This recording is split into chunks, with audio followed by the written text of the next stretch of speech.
Yiboneh, Yiboneh HaMikdash, Yitzion, Yitzion, Yitzion Temaneh.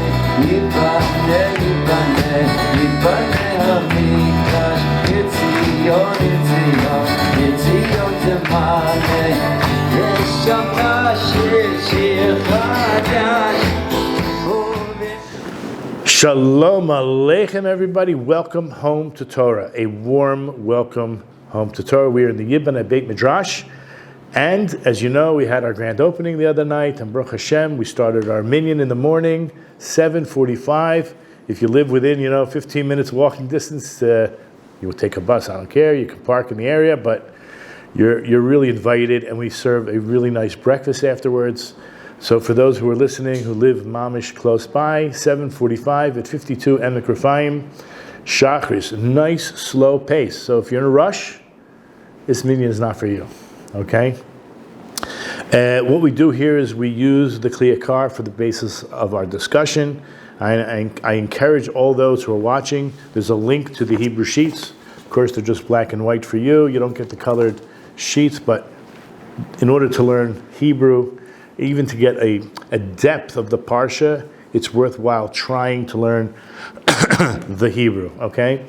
So that link is below. We are in Parshas VaYigash. We're in chapter 44, verse 18. Now, one of the first things the Yakar is going to point out that in last week's Parsha, 2 verses before, you see that in source number 2, verse 16 of the same chapter, but it was last week's Parsha.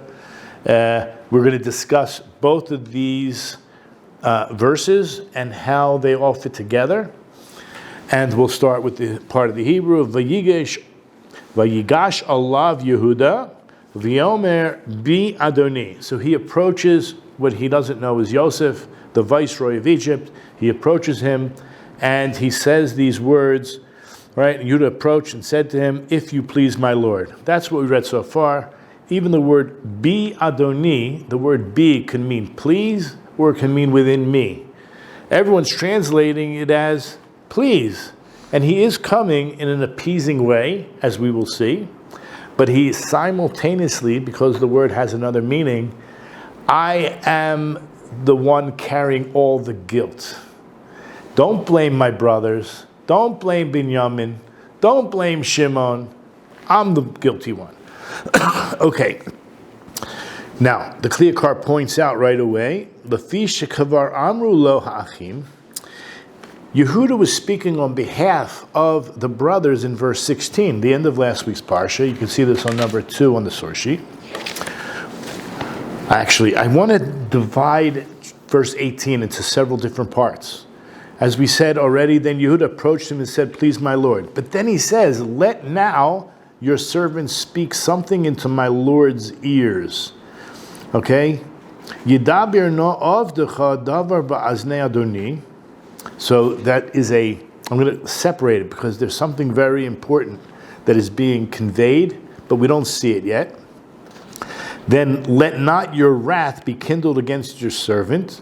Va'al yichar apecha ba'avdecha. Right? Don't get angry. Ki kamocha kaparo. And then this is another part of verse 1, meaning verse 18, the first verse we're dealing with in the Parsha, because you are like Pharaoh. We're going to divide this pasuk into 4 distinct statements that have deep meaning. Even Rashi explains when he approaches him, when he says, I want to speak something into your ears, meaning I want them to enter. I want my words to enter your ears, which is quite literal. But then let not your wrath be kindled is implying that what he is going to say could make him angry. And we're going to see what it is that he's going to say that he's afraid might get him angry. And then he says, "For you are like Pharaoh." What is going on? So Rashi says right away, if you look in source number 1, from here you learn that he spoke to him harshly because he says, "Let not your wrath be kindled." And you're like Pharaoh. What does that mean? On one level, you're esteemed in my eyes like Pharaoh. That would be the simple meaning. You're a very important person. You're like, and we'll see what that means. In the Midrash, however, you can understand it that he's actually threatening him that he's going to be punished by God, just as Pharaoh was punished because of his great-grandmother Sarah, the one night that he detained her.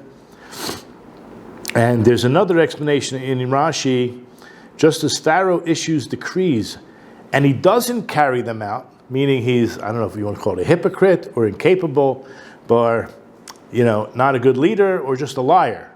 Yeah, he makes certain decrees, but he doesn't follow them out. He makes promises, he doesn't fulfill them. So do you. However, the last explanation, if for like you, so is Pharaoh. If you provoke me, Yehuda the lion, right? I mean, he was so strong, it's almost indescribable. The Midrash goes on to describe how strong he was, but he's saying, if you provoke me, I will kill you and Pharaoh. That's what he says. That's what he means when he says, for you are like Pharaoh. Okay, so we read the first verse, and the Yakar says, Lefisha kavar amru lo achim. See, in verse 16, he was speaking on behalf of the brothers. Look in number 2. Yehuda said to Yosef, he didn't know he was Yosef, what shall we say to my master? What shall we speak? And how shall we exonerate ourselves? That's the first statement. Ma nomar ladoni, ma nidaber, uma nitztadek. Elohim, motza avon avodecha. He's making this claim, God. He's talking to Yosef, that God has found your servant's iniquity. God found some sin within me, something I did wrong. Okay? So, interesting, Rashi says the creditor has found a place to collect his debt. In Hebrew, matzah bal choiv makom ligvoa shtar chovo, or the way the Yakar says it, matzah lo bal chov makom ligbot et chovo. It happens to be that the Medrash, I'm not going to read the whole Medrash, but I will tell you that these 3 different statements are divided. Man ne'emar, what can we say? Man nidaber, how can we speak? And man nitztadek, how can we justify ourselves? These are referring to the 3 sins that we'll call them the tribes of Israel, the sons of Yaakov did, i.e. with Yehuda, with Tamar. What can we say?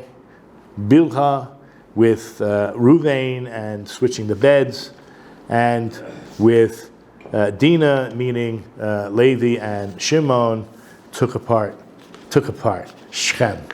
And those 3 items have to be discussed separately, why they're problematic and why there's some guilt attached. So he's recognizing that what is happening is because of guilt. There's some, Benyamin is kind of, kidnapped, if you want to call it that. He's held captive, and he's realizing that it must be because of something that they did. So the Yakar is saying, V'ramzulo, that Yehuda was even hinting to this, Shekolze alilos devarimhu, that everything they're being accused of, they're actually false accusations. Now, just because you get a false accusation, it still affects you, right? You could say, oh, I'm innocent because of that. But nevertheless, you're going through the troubles of having to defend yourself through the false accusations. It's all from Hashem. It says, "Velokim ina liyadam kol hakaros halalu machmat avon acher shasu." And what he's realizing is that Hashem is directing through them, through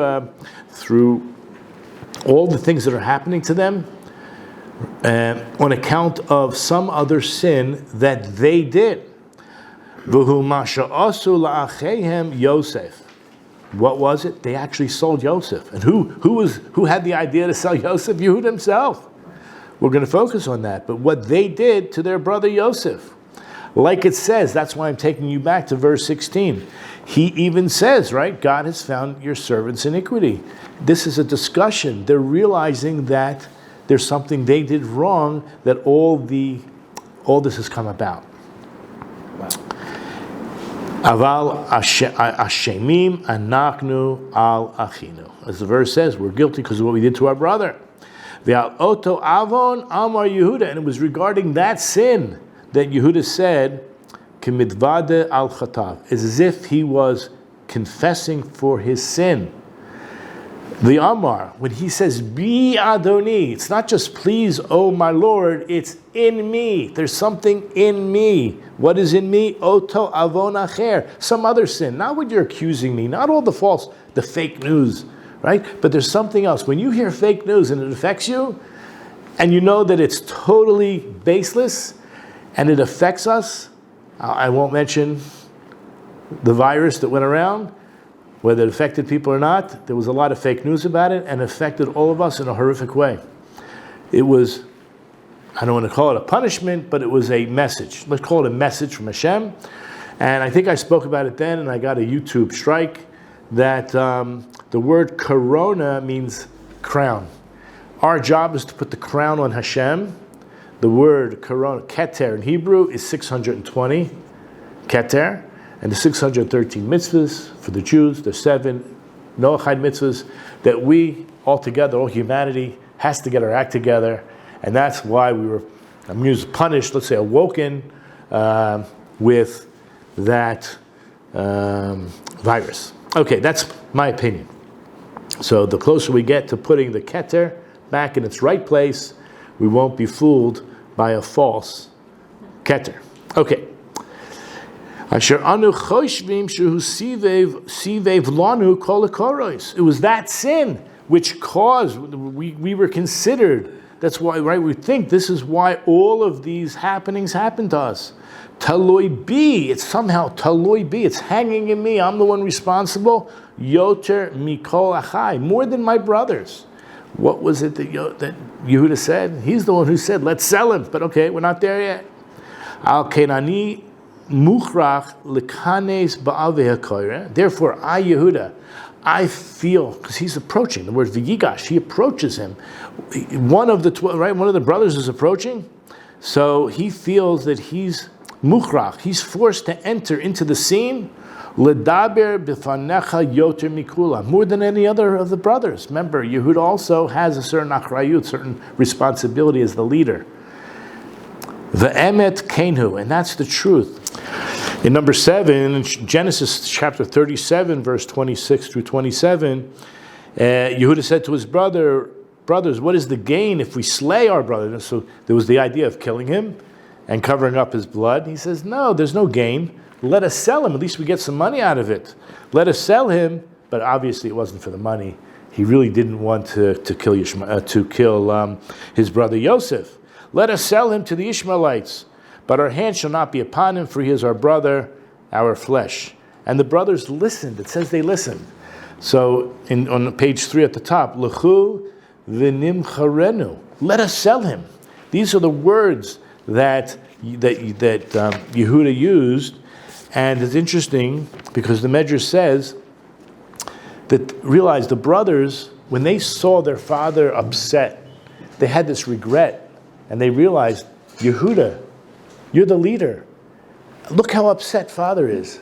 If you would have said, let's take him on our shoulders and carry him back to our father, we would have listened to you then, right? So they listened. It actually says they listened because he said, let's sell him. But if he would have said, let's do the right thing and not sell him, they would have been fine with that as well. Very important as a leader. So the Yakar says, V'yared Yehuda me'et achav. Now the brothers themselves, they reduced his power, meaning they didn't look at him anymore as a leader, a good leader. He messed up. He said, let's sell him. And all that's happening now is because of the sale. Even Yehuda's admitting it. Everything that transpired is because of the sale. Because I opened my mouth and said, let's sell him. I could have said, let's take him back on my shoulders, back to Pop. No. So Yehuda is taking responsibility, but the brothers also saw the mistake that Yehuda made as a leader. And when it says, see the way that it's expressed here is that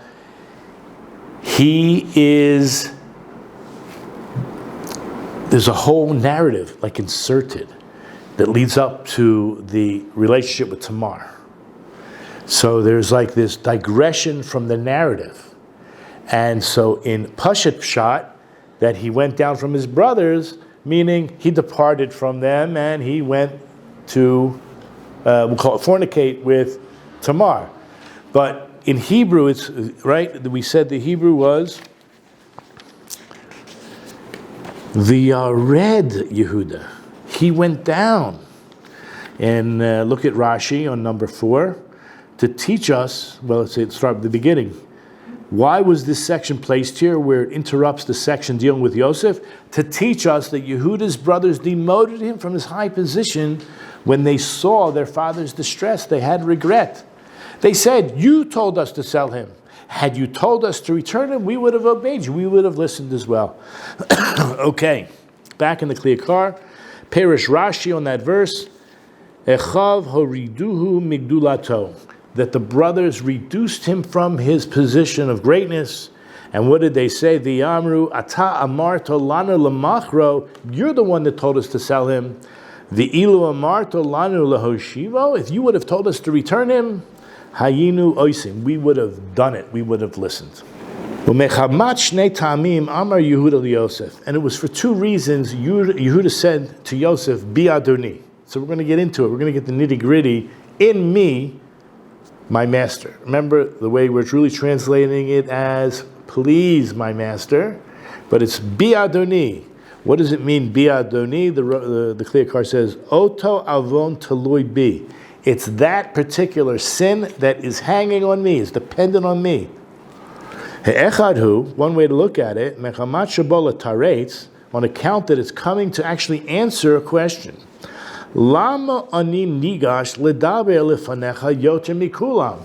Yehuda has to answer to some extent why he's the one approaching. That's the whole verse. That's the whole parsha. It's called the approach of Yosef. The approach of Yehuda. Why is Yehuda coming close? Why?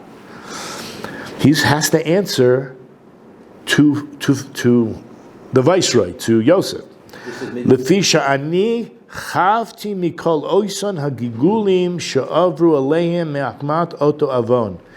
Because I'm the one who's liable. The word chavti, I'm the one who's obligated for all those gagalim, gilgulim, everything that transpired on account, all those things that transpired because of a particular sin. Even though Rashi did explain on chapter 44, verse 32, look where it says, number 5, for your servant assumed responsibility. Ki avdecha arav. He actually says, I'm the one responsible for the boy of my father, saying, if I don't bring him back to you, I will have sinned against my father forever.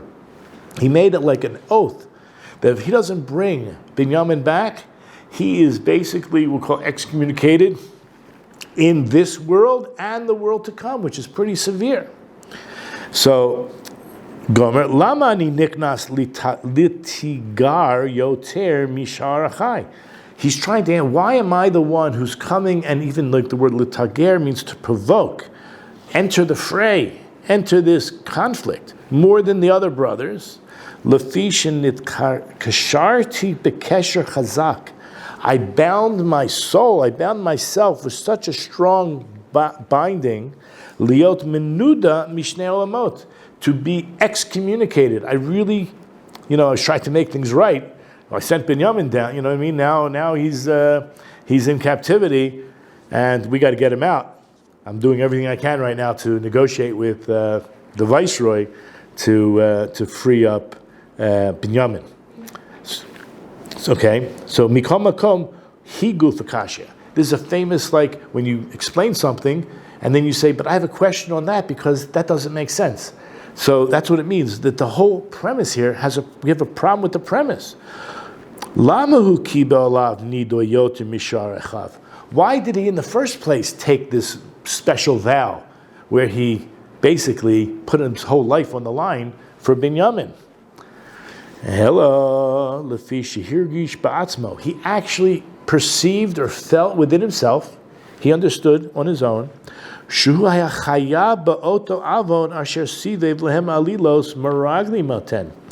that he understood on his own that he was the one who was liable for that sin which caused all of these false accusations to come out, but specifically in 42:14, where Yosef said, you are spies. Now, when they came down to buy food in Egypt, apparently they went through the different gates.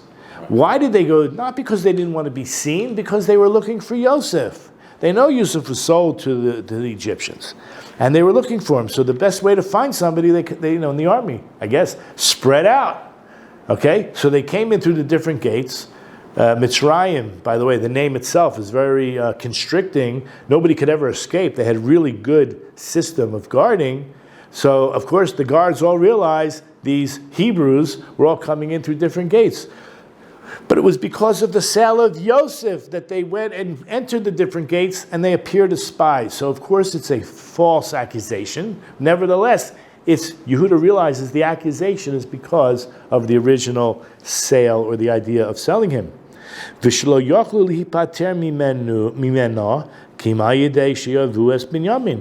only way they're going to get out of this is to bring Benyamin back. And the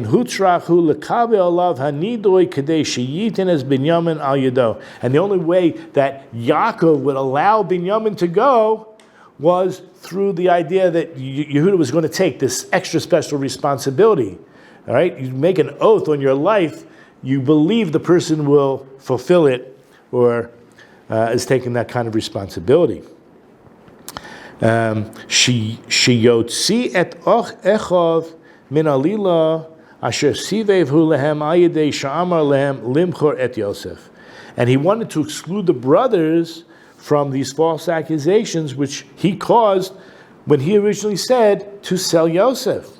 And not only that, Yaakov said to them in chapter 42, verse 38, that you'll find in number 8 on the source sheet, he didn't really want Benyamin to leave. He said, my son shall not go down with you, because his brother is dead. He certainly thought that Yosef was dead, although he never had closure. And maybe even he had that hope and glimmer that he was still alive. But anyway, and it says he's left alone. Is that going on Yosef, meaning that he knew he was alive? Or is it going on Benyamin, not knowing that, thinking that Yosef certainly is dead? So, lo yered b'ni michem, my son is not going down with you, ki achiv mate, because his brother's dead, v'hu levado nishar, and he alone remains. So we see from here that Yaakov did not want Benyamin to go. But nevertheless, Yehuda made this special oath. Shema mina, what did we hear from this? Im lo haya Yaakov yochol liton aleim tanazu. Remember, it's only because of the sale of Yosef's gone, that Yaakov has this claim. I don't want Benyamin to go. Haya sholeach et Benyamin miyad. If it wasn't for the fact that Yosef was gone, originally because of Yehuda's advice to sell him, then Benyamin would have been easily let go by Yaakov to go down to Mitzrayim, because it wouldn't have been the only son from his loving wife Rachel, who was still alive in his mind. The Nimsa Yehuda, what comes out from this? That Yehuda, right? We find that Yehuda mitzat shetziva limchor es Yosef, from the very fact that it was his grand idea to sell Yosef, sive l'shalo rotzo Yaakov l'shloach es Benyamin. That's the reason that Yaakov never wanted to send Benyamin in the first place. U'b'var zeh hutrach lekanes ba'avi Yakar, and this is why Yehuda came forward and entered the scene in order to even take this oath and this responsibility. This is the first answer why it says, Bi Adoni, it's all within me, all the sin, I'm responsible ultimately for the predicament that we're in. Now there's another reason Bi Adoni is used.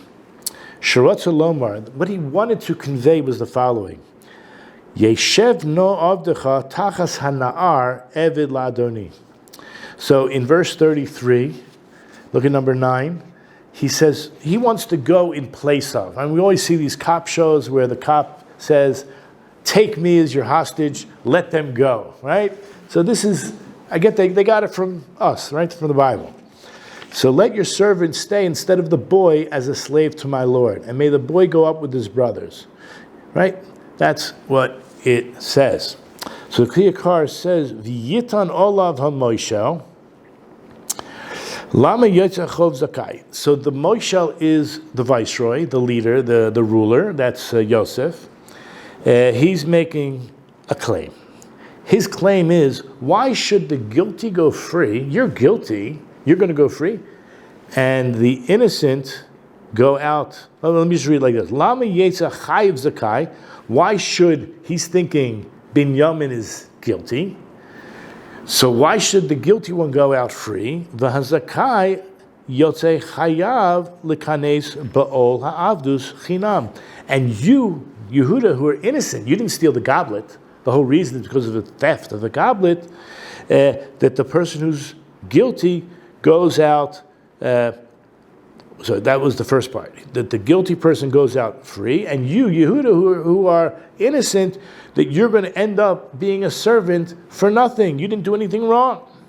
But that's why he says, Bi Adoni, I'm the guilty one. I am the guilty one. Be'emet she'oto avon hagoyrem lekulam, she'yu avadim teloi bi yoter mi lekulam. The truth is, it's that sin, selling Yosef, that caused all that happened, and that caused everybody to end up being a slave. It's all because of me, more than the other brothers. Al Kain Dinhu means, therefore logic dictates, Oynesh Havdut Hanifsak Al Benyamin, that logic dictates that the punishment of servitude should be decreed on Benyamin. Yochol Alai. This is what Yehuda is claiming, that his servitude, his punishment of servitude should be on me. He let him go. Va'emet keinu, and that's the truth. Kihu garam shele'eved nimchar Yosef. Measure for measure. It's very important in Judaism to understand God acts with justice. Right? It's one of the 13 principles of our faith. Everything happens with complete justice from HaKadosh Baruch Hu. In fact, when someone dies, we say, Baruch Nayan Emet. It's all because of the true judge, whatever it is. He says here, the truth is that he's the one who caused Yosef to go into slavery. That's the truth. But the other brothers didn't have that guilt, because I'm the one who sold him. Right? It was my idea to sell him. V'chol shechein Benyamin, how much more Benyamin had nothing to do with it. He wasn't even part of the powwow to sell Yosef. He was not privy to that conversation at all. She was too young. Shein lo chelek klal ba'oto avon. Benyamin was not part at all of that particular sin. Now, if we just go back to our original verse, Yidaber no avdecha davar ba'azne Adoni, let your servants speak something in your ears. What the Klikar is going to do is say, this is a whole nother message that Yehuda is trying to get across to Yosef. And let's see what he says.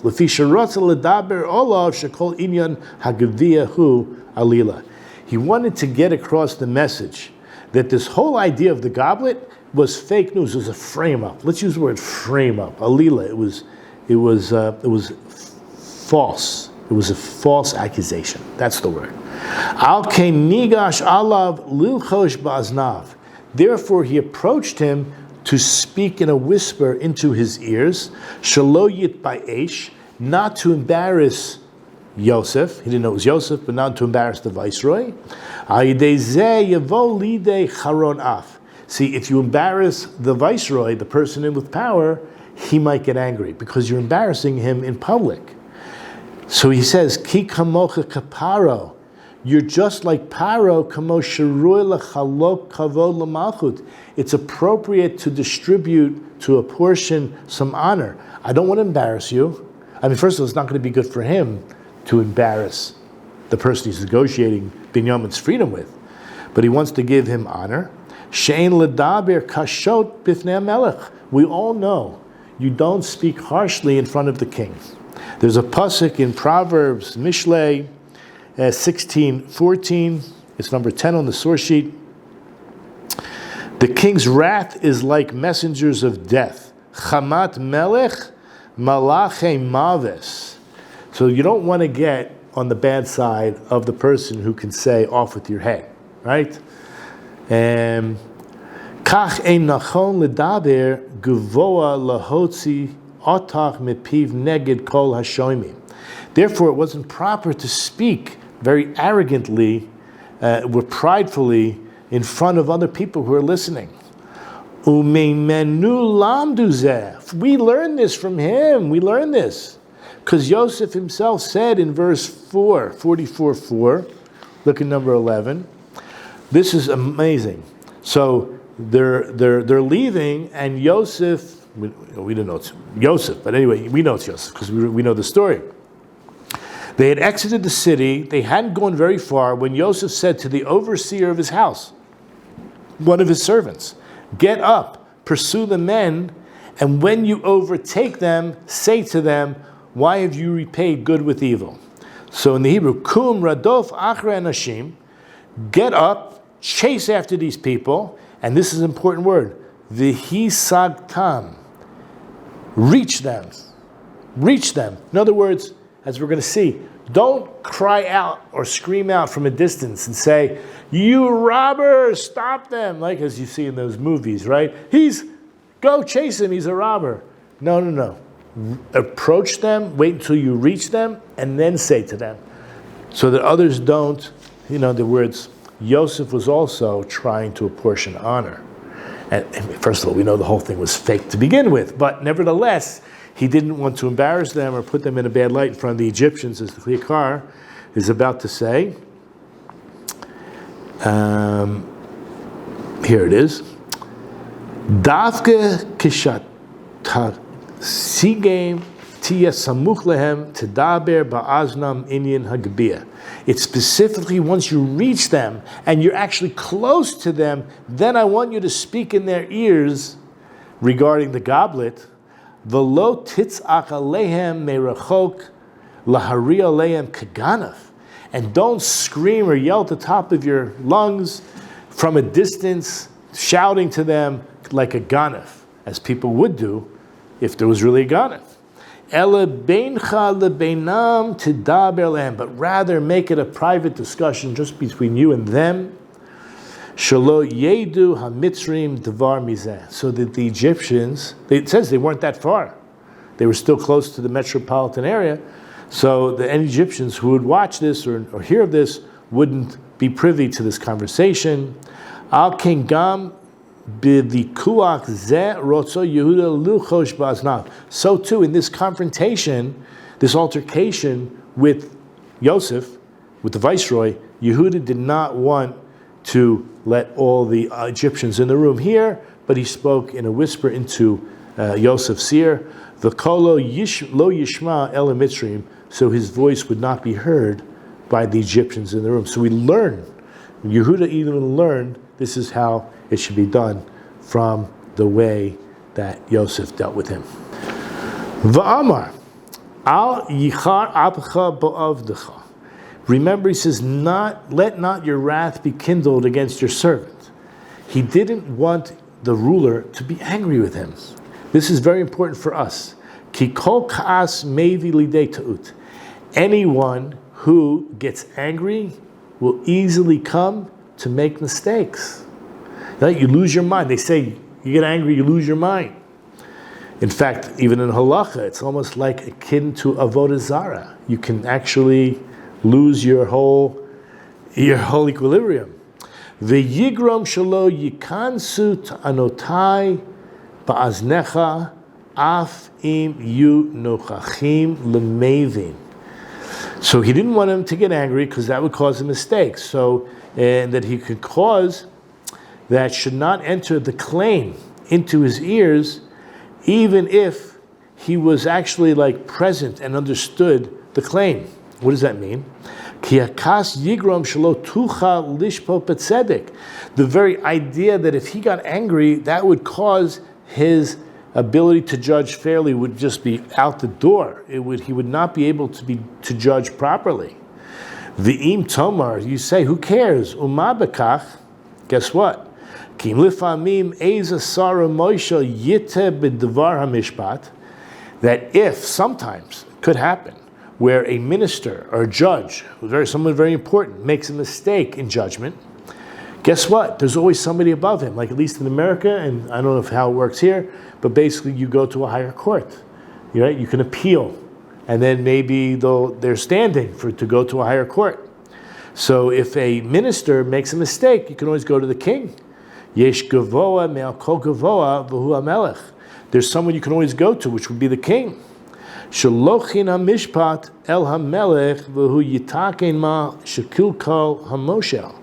That the judgment can be taken to the king or whoever is the highest authority, and he could fix what the lower person said. Therefore, ki kamocha kaparo, like we saw in Rashi, where there were like 4 different possible explanations. One of them was, you're just like Pharaoh. He was complimenting him. That you have that ability, like I think, and I'll just say it, the present president of the United States, I think he let off 1,500 people from death row. Like, some people thought that was crazy. It's just an example, and then he was like, I think, a little bit of an angry old man. Made a mistake, let's say that. But he was complimenting him. You have the authority, even though you're just second in control. You basically, I think that's interesting, because there's nobody in control right now of the United States of America.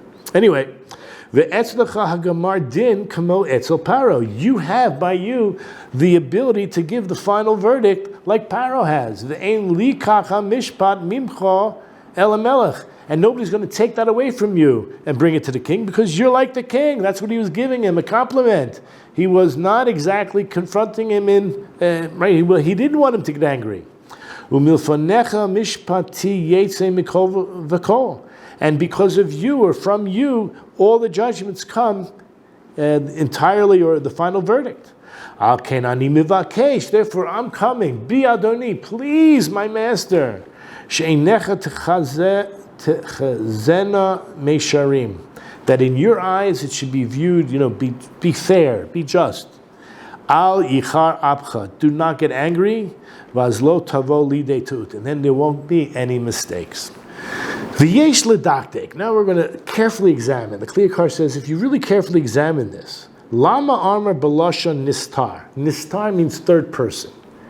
It's like as if I'm not there, right? If I was Mr. Trump, President Trump, you ever hear him speak third person?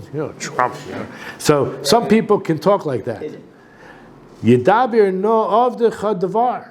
Remember, Yehuda says, now let your servant speak something into my Lord's ears. He's referring to himself as the servant as opposed to me, Yehuda. It's your servant.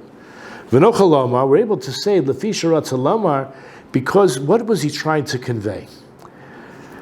So the verse in verse 33, which we already pointed out, in number 9, Yeshev no avdecha tachas hana'ar. So please let your servant stay instead of the boy.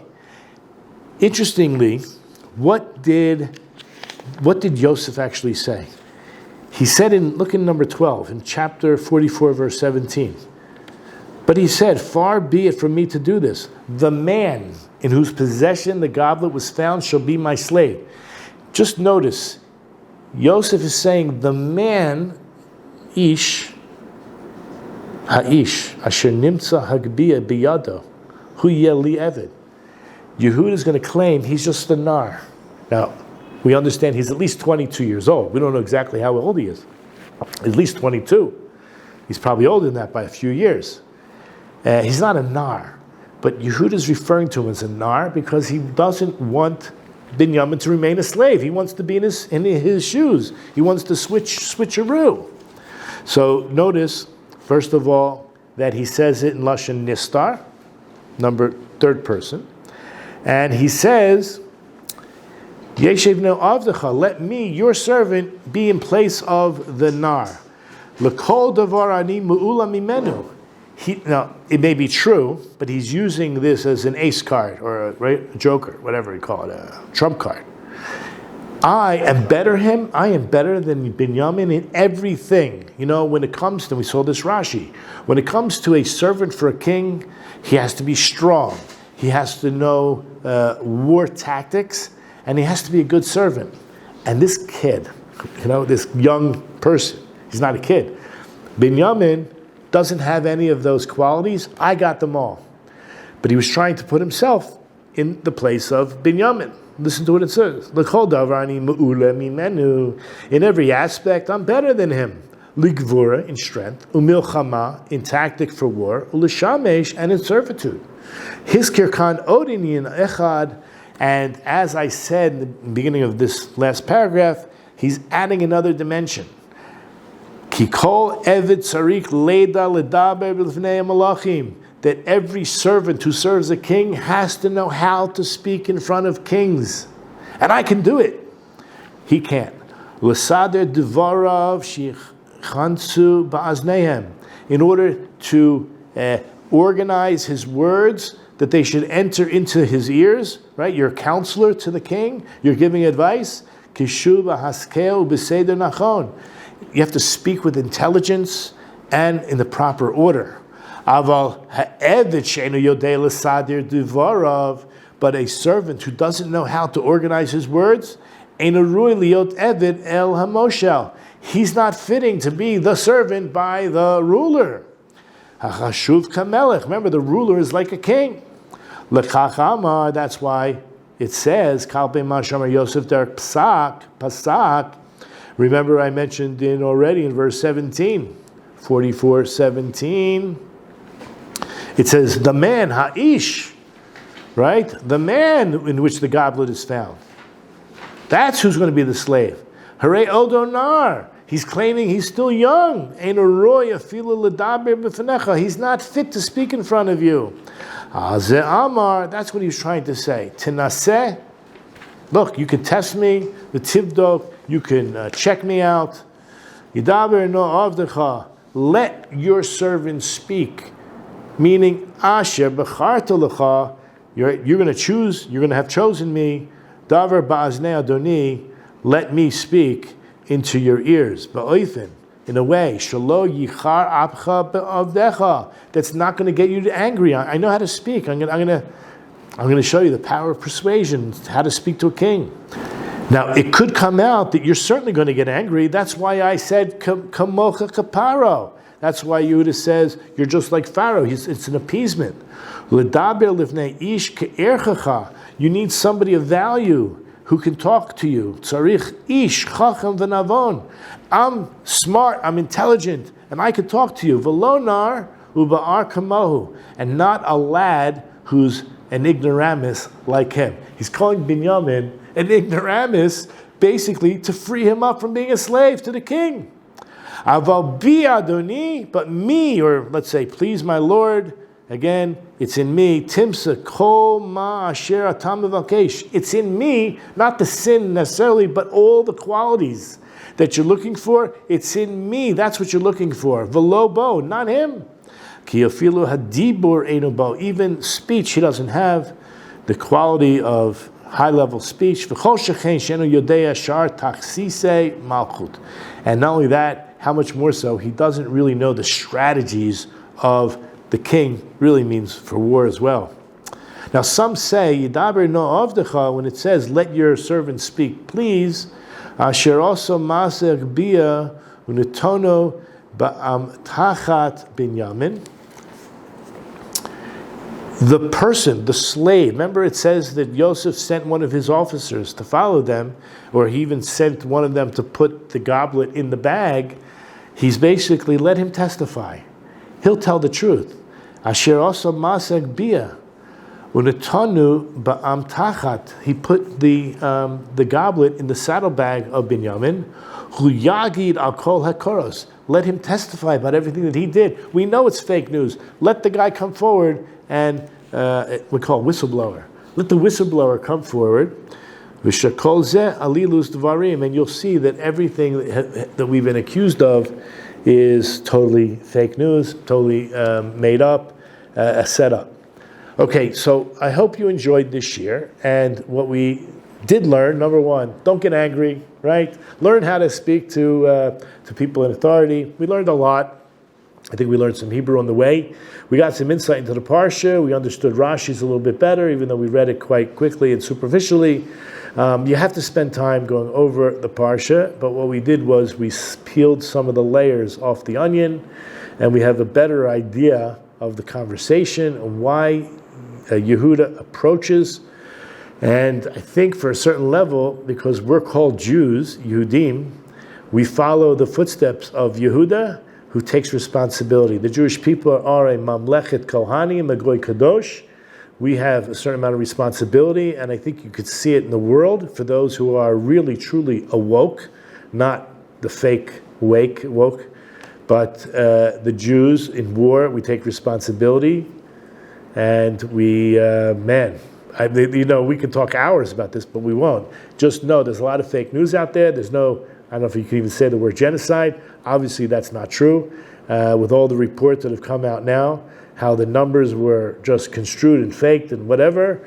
For those who were, I'd say, awake, really, truly awake, knew that from the very beginning and all along. And what can I tell you?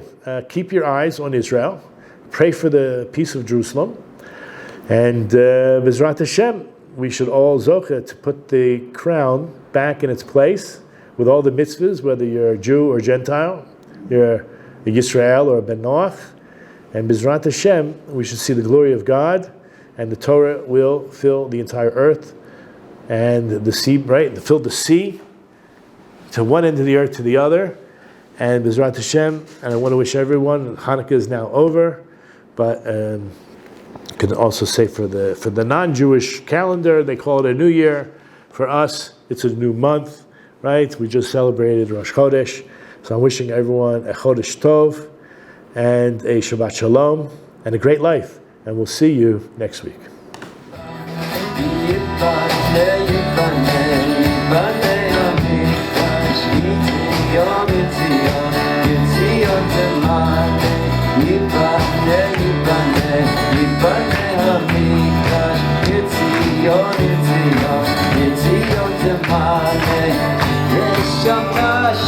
Shir Chadash